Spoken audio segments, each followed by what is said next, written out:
የሐዋርያው የጳውሎስ መልእክት ወደ ሮሜ ሰዎች ምዕራፍ 10 ወንድሞች ሆይ የልቤ በጎ ፈቃድና ስለ እስራኤል ወደ እግዚአብሔር ልመናዬ እንዲድኑ ነው። በእውቀት አይቅኑ እንጂ ለእግዚአብሔር እንዲቀኑ እመሰክርላቸዋለሁና። የእግዚአብሔርን ጽድቅ ሳያውቁ የራሳቸውንም ጽድቅ ሊያቆሙ ሲፈልጉ ለእግዚአብሔር ጽድቅ አልተገዙም። የሚያምኑ ሁሉ ይጸድቁ ዘንድ ክርስቶስ የሕግ ፍጻሜ ነውና። ሙሴ ከሕግ የሆነውን ጽድቅ የሚያደርገው ሰው በእርሱ በሕይወት እንዲኖር ጽፏልና።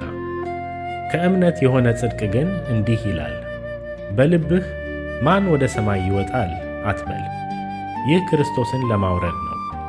ወይም በልብህ ወደ ጥልቁ ማን ይወርዳል አትበል፣ ይህ ክርስቶስን ከሙታን ለማውጣት ነው። ነገር ግን ምን ይላል?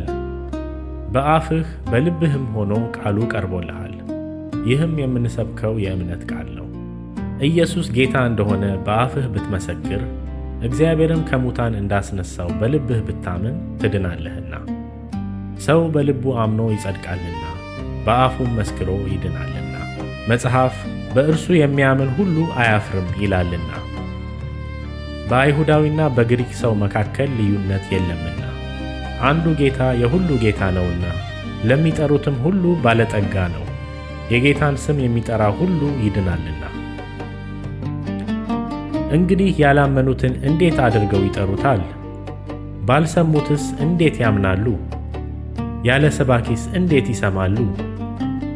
መልካሙን የምሥራች የሚያወሩ እግሮቻቸው እንዴት ያማሩ ናቸው ተብሎ እንደተጻፈ ካልተላኩ እንዴት ይሰብካሉ? ነገር ግን ሁሉ ለምሥራቹ ቃል አልታዘዙም። ኢሳይያስ ጌታ ሆይ ምስክርነታችንን ማን አመነ ብሎአልና። እንግዲያስ እምነት ከመስማት ነው፣ መስማትም በእግዚአብሔር ቃል ነው። ዳሩ ግን ባይሰሙ ነው ወይ እላለሁ። በእውነት ድምፃቸው በምድር ሁሉ ላይ ቃላቸውም እስከ ዓለም ዳርቻ ወጣ። ነገር ግን እስራኤል ባያውቁ ነው ወይ እላለሁ።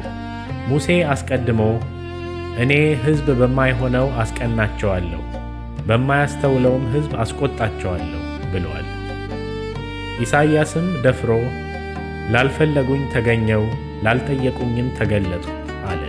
ስለ እስራኤል ግን ቀኑን ሁሉ ወደማይታዘዝና ወደሚቃወም ሕዝብ እጆቼን ዘረጋው ይላል።